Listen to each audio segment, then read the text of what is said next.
list of vitamins that this herb possesses. Like we were talking about the supplements. The herb will contain, like say alfalfa, is known to contain more vitamins and minerals than any known plant herb. So you go in, they got vitamin K, they got vitamins I never even heard of when I was studying different herbs. You go and you see, then it has the minerals. And you have, when you study herbs and fruits, they have different levels of minerals. Well, like say you go to saw palmetto, it's known to have a certain amount of zinc in it, works for the prostate.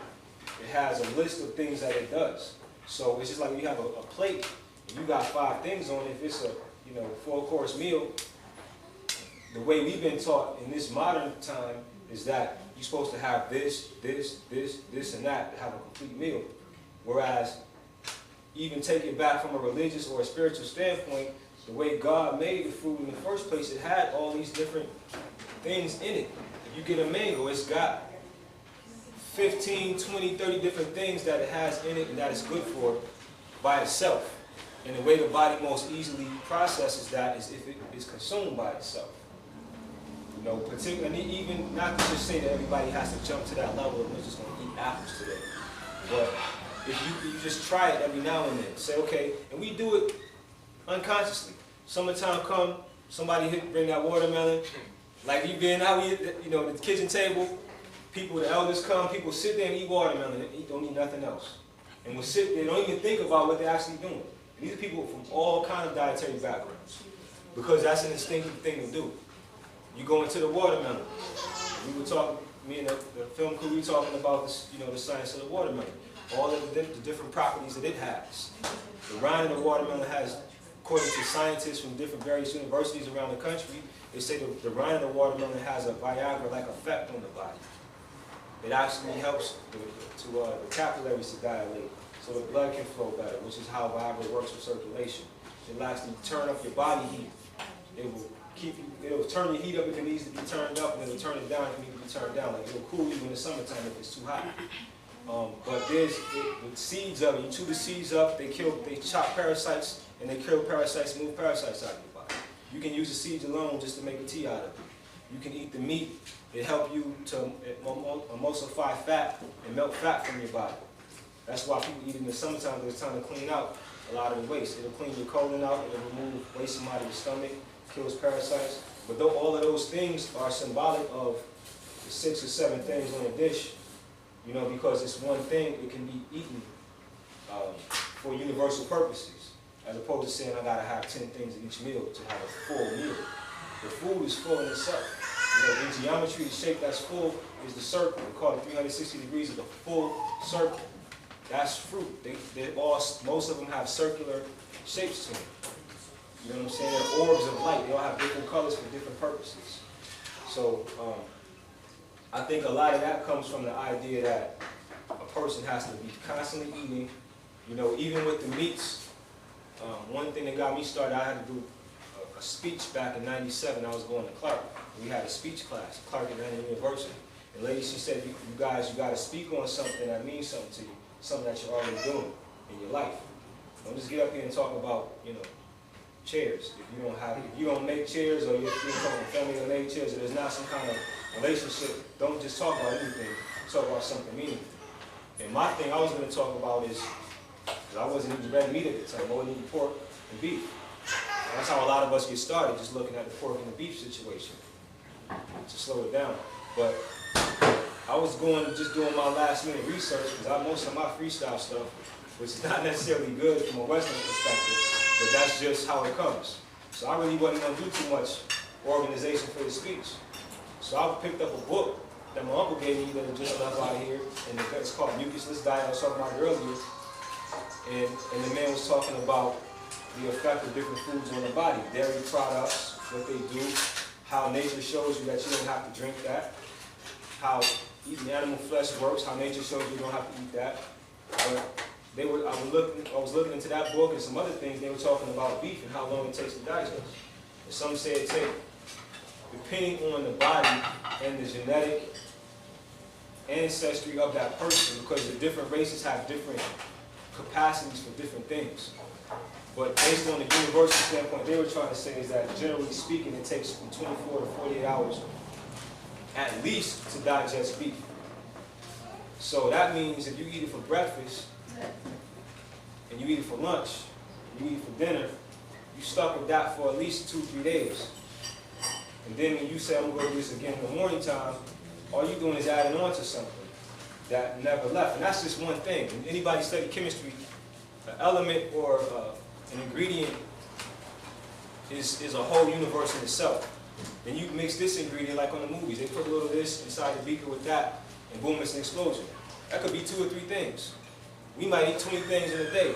So that's going to back the system up, you know, and it's at the same time, what we do is we create the condition for worms and parasites. And we don't realize that they have intelligence too. So you got creatures in your body. There's a book called The Essene Gospel of Peace. It was translated back when the Dead Sea Scrolls were found. And it goes and it talks about, from the perspective of Isa or Jesus, some lessons that were taught to the people who were known to be Essenes, who were the original followers of Christ, per se. Because modern day Christianity didn't come about until 325 years later. So what was going on in all that time? We live very fast lives today, but even right now, we like 300 years, that's a minute. Which one of us been here that long? So from that time that Isa or Yahushua or Jesus or Christ walked the earth, there were people who were given certain teachings at that time, and those people were dismissed as even being authenticated. And then you have people like Eddie Griffin, the comedian. He said, man, you got a book full of stories from people who was hangout partners. Yeah, I was with them, you know. And he was saying, you know, that's what he's saying, like these guys, it's not to say that it doesn't have any worth, but it's like you have to look at it. You know, it's like, yeah, you don't have not one book from this one prophet in it. You got everybody else saying what he said, you know. And it don't have to be that way. But going back to the Essene Gospel of Peace, the way that it was written is, in the beginning of the book, they come together, all these men are out, and they have all these ailments. Someone can't even walk, driving themselves along. Some of them got all these malfunctions and afflictions of their body. And so he approaches, and he has light, and they automatically know that he's somebody special. When they start calling him master and so forth, and what's wrong with me? How can I get this fixed and that fixed, and so on and so forth, you know? And he starts telling them, you know, it's the way that you're living that's causing these problems. He goes into the story of the prodigal son. And the way that it's explained there is it's the same language that you find in the Bible, but it's talking about the way that they dealt with their bodies. And the prodigal son, he was saying, that's you all. Because of the way that you live, all your drinking and all your eating and all your making merry, all your riotousness, you know, just going out and just being wild. You say it's creating these conditions in the body. He would tell them when they eat, try to eat one thing at a time, but don't eat no more than 3 different things at a time. He used the example of a story of a servant of a great master. And he also said that the master was God, but also in physical form, it was just a lord, or somebody who governed. And the servant came and would eat all these different things at one meal. Just take all the scraps from the table and mix them all together. And so the Lord put the servant out with the swine because that's how a servant was eating. And it was a reflection of what happens to us when we treat our bodies a certain way. The way that babies are fed, the way that babies are taken care of, that's the way you're supposed to take care of yourself. You know, and it's very, even when I was young, my mother, she gave me some Kool-Aid or some Pepsi or something. Even with that, as bad as it is, the elders always put water. It would be half water, or mostly water, and a little bit of that. And that was the way, I mean, it was a certain consciousness that was there. Now, since, you know, growing up, getting out of high school, middle school, all that stuff, I've been around people who give babies. Put Colt 45 in the bottom, OE. You know what I'm saying? It's just like that level of degradation, that, you know, of degradation that we done came to. But it's just the point that you have to have a certain respect for the body and realize that anything that's harsh on a baby, it may be harsh on you too. It's just that you don't realize it. You know what I'm saying? Because there's a certain ego that emerges with the idea of I'm an adult. You hear it now, I'm a grown so-and-so man, I'm a grown woman. Somebody try to share something with you, you combat that with, I'm grown. As if to say you don't have no room to learn anything else, you know? And so that, going back to the Seen Gospel of Peace, it was explained that the foods should not be mixed, especially no more than 3 at a meal. And that's something else that I started experimenting on when I was studying that. You buy the book, it has a bunch of pictures that is not culturally universal, you know, but the information I found in there was, it was like, it's not to say, oh, this person got it. They know what they're talking about. It's like when I study, I look at something and I sit back, and how does this make sense to me? Can I find this in my life? Have I ever seen this before? Have I ever experienced this before? Then I go into another book and I see if those ideas mesh, or if it's speaking to me, or is it just somebody talking? And so that book right there, it's a $1 book. Matter of fact, you can read it for free online. It's called The Essene Gospel of Peace. How you spell Essene? E-S-S-E-N-E. Book 1, right. Because there's like 4 books, but book 1 is like, it's very good. I have the other ones, but book 1 is like, and you can read it in a day. And I've done people that book and they just look at me and they say, okay, all right, man. My father said, you got me, man. Because it's written and you look at the language and you like, it doesn't, some people say it was plagiarized from the Bible, or it's a copy, or it's made up. But the language is so biblical, and it ties in a lot of those biblical stories with the human body, and how doing certain things, even when they talked about Satan, they didn't talk about a mystified being. They talked about devils, they were talking about worms in the body. There was one man where Isa had the guys to fast for a certain amount of time, and he said, Master, I'm fasted for 7 days, and I can't even walk, basically. He was, you know, pulling himself along, and so he brought him over. He said they took it was a ewe, which I don't know, it's some kind of four-legged creature, and they milked it. And they took the milk and put it on the earth. And let the sun get to the milk and make the milk spoil and start to have a rotten smell. Brought the man over, put him over the milk, and it's real poetically written, and it has all kind of religious and spiritual overtones and undertones, and he tells him, you smell the vapors of that milk, and it will bring Satan out of your body. So the man, he was smelling it, and what it is the worms have a certain affinity for things that are of a low level. Just like vampire movies and stuff like that. They don't like garlic. The vampire don't like garlic, don't like sunlight. That's, you know what I'm saying, that's healing. Holy water, you know. But so the man was breathing in the vapors from the milk, the sour milk, and he started to contort. And he passed out, and a big worm came out of his mouth. And then when he came back to, he was okay. But anybody ever study parasites and intestinal parasites and worms, you will find that by eating fish, you can have a tapeworm from up to anywhere around 30 feet long in your body, and not even know it. So, you know, these are things we've gotten away from, where people used to gather as a family every month and do cleanses. And we look at it all as being, hey, I'm sophisticated. This is the new, it's a new age. That's old stuff. But even, doing the whole cleanses, that helps to restart the computer, clean the viruses off of it. It may not be a complete overhaul, but it's something to help a person get a little bit further until they want to dedicate themselves a little bit deeper to their own health.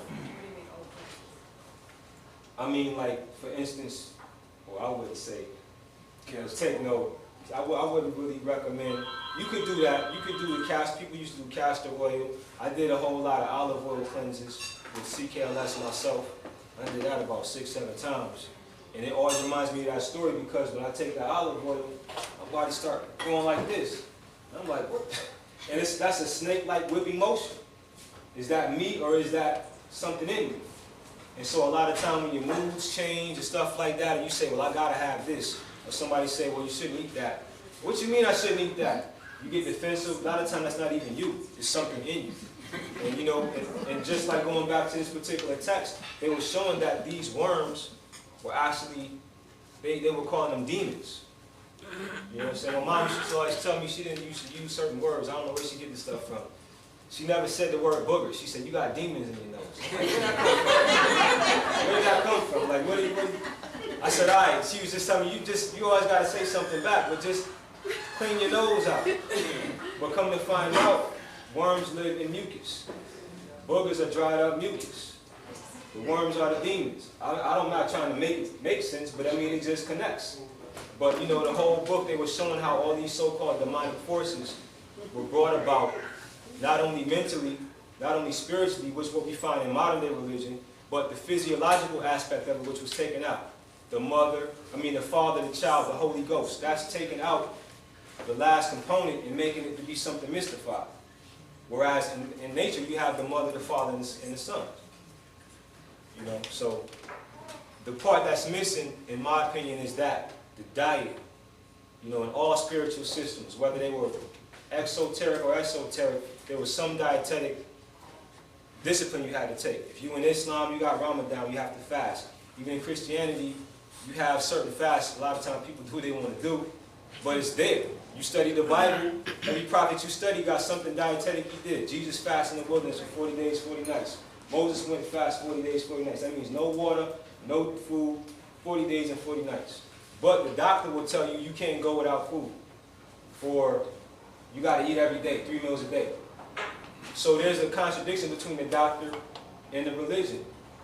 You go and you read the book of Daniel. What Daniel did even as a child in captivation, he dismissed all the meats, the alcohol, and everything from his diet. He only took, they say in the modernized King James Version, they say vegetables and water, but you have to really be careful with translation because you don't really know. Vegetables is not, I highly doubt it was strictly vegetables and water. If you study history and look at how different civilizations were set up, even when you look biblically, when they put pictures in there, they always got fruit on the table. King Solomon, all these grapes and stuff sitting on the table. They have big banquets and there's fruit all over the place. You don't even see nothing else but fruit on the table. See, those things are in the archetype of our subconscious mind, and we got to bring them out because that's where the power is locked in. Anybody who does an amazing feat is going deep in the subconscious and pulling something out. You see an old lady pick up a car off of her dying child. It's because she been dug deep in. It was not a pre-planned thing. She didn't go and weight train for that. But she can do it where the bodybuilder can't. So there's more power in the subconscious self, and that's what we're trying to get into. And when you go forward and try to get yourself back into a more universal, natural way of eating, it will leave it in your own mind. When people look at you, they're going to think, oh, he got to be this or that. People start looking at you as even being more angelic in a sense, which we all are supposed to be, and which we all are. But so what it is every archetype has certain things that match. You call on ancestors in the beginning of this situation. The more further you go back, the more you see that the ancestors didn't. They were less complicated in the way they ate. You know, and so when you get back into that, you'll resonate at a similar level, and you'll be able to actually communicate on that level, and you'll get communication from that level. You know, so that's the kind of thing we're trying to get into, and that's why sometimes it's difficult to give these kind of lectures, because when you title it, you want people to come, but you don't want to scare nobody. You don't want to think, you don't want them to be thinking you're on a spaced out trip, because they may not understand how you're bringing all this stuff together. I'm just saying this to show how the diet and everything, it brings you back to a lot of the religious things we're looking for. We will get results, and we will get a better connection with those things if we change the diet, because it frees the body up to catch the spirit. The body is full of sensors, monitors, it's photosynthetic. It can actually convert sunlight into energy. If you look at these plants, they lean out like this. These are solar panels. Scientists tell you if the chlorophyll in plants was perfect, if the chlorophyll in plants was perfectly evolved, it would be black. That's where we come in. That's why you have melanin. So you don't even have to even go to plants for the rest of your life to get food, because you're supposed to be a step above that. It takes a while to get there. I ain't telling you to just go out and stop eating food, but I'm saying that we have the ability, you know, and we have to tap into that, because the world is changing, and sometimes it changes for a reason. You get breastfed a certain amount of time, you get cut off from the nipple. You know, if you don't prepare yourself, if you don't get anything from being breastfed during that time, and you don't actually, your body don't put it to use, you ain't gonna make it very long. You're not gonna last. So you're supposed to have those years when you have, just like right now, we have a lot of conveniences in society. We're supposed to be using this time to build our bodies up, because this is all illusionary. It's like Disneyland.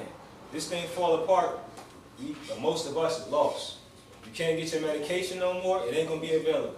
Everybody think that you gotta stockpile guns. Them guns may do something for a minute, but the factories, if the factories are shut down, you won't be able to get no more ammunition. So your gun is only gonna be so good, you'll have to drop it sooner or later. It's better to take the time, they say in times of peace, prepare for war. But the war is not with hurting somebody else. You gotta know how to take care of yourselves, because you got a bird is gonna be all right. And we supposed to be so intelligent, you know. These squirrels, they gonna be all right. So we gotta figure how we're gonna be all right, you know. There are casualties, animals do die. I'm not saying that they don't get killed or die, trees die, but we're supposed to be, as they say, the crown glory of God's creation. Where we on the lowest level, even but beyond the rats. Rats are gonna be all right. Rat is not gonna sit there like, man, this Mickey Mouse ain't give me no job. I don't know, it's a recession out here. That's not what makes somebody valid to share. Because we're not supposed to even go through that. So if somebody doesn't go through that, you look at them like they're not even valid. We are naturally supposed to be healthy and well. You know, the social structure, people like, what's wrong with you? You ain't eating this, you ain't doing that. You're gonna die, all that stuff in your head. You about to fall over, you gotta eat something. You know, all that kind of stuff. We have to understand that that is a form of warfare as well. We have to ward that off, because what we're trying to do is resurrect this temple of God that we call the body. It's not supposed to be having bricks falling off. If this is the temple, you know what I mean? It's like somebody, if you belong to a church and they ain't taking care of the church, you're like, what y'all doing with all the money? You know you get money, you know, you've been building for the last 20 years and it's raggedy around here. The air ain't working, you know, so it's the same with the body. We get money, we need to dedicate it to this, because if all that stuff breaks down, you won't be able to drive nowhere. Because if you ever study anything about anarchy and things of that nature, everybody gonna be trying to do the same thing. And all you gotta do is sit down and chill. What else can you do? You gotta learn how to relax, you know, and take care of this body, because when there's a food shortage and things are blocked off, you have a better chance of surviving when you have less waste in your system. Cleanse your body, replenish it. We talked about the green smoothies. That's a great book. Green for Life by Victoria Botenko. How to Eat to Live by Elijah Muhammad. Survival in the 21st Century by Victorious Kovinskis. The Mucusless Diet Healing System by Arnold Ehret. Rational Fasting by Arnold Ehret. Man's Higher Consciousness by Hilton Hotema. And if nothing else, it gets you to think. Because you may not be able to reach for a hamburger one day. And if nothing else, but you know it's going to be all right, you know, if that's all you have, is your assurance that things are going to be fine, that's all you need. Sometimes a book can help convince you through science and things of that nature, and mess with the rationale of your brain and show you how these different things can be possible. I also want to thank everybody for coming out. Any more questions, feel free to ask. You know, yes, ma'am.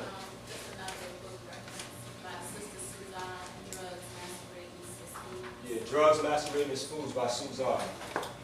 I haven't read it, but I've always been, you know, hope I could have been of some benefit to everybody today. And feel free to stay in touch.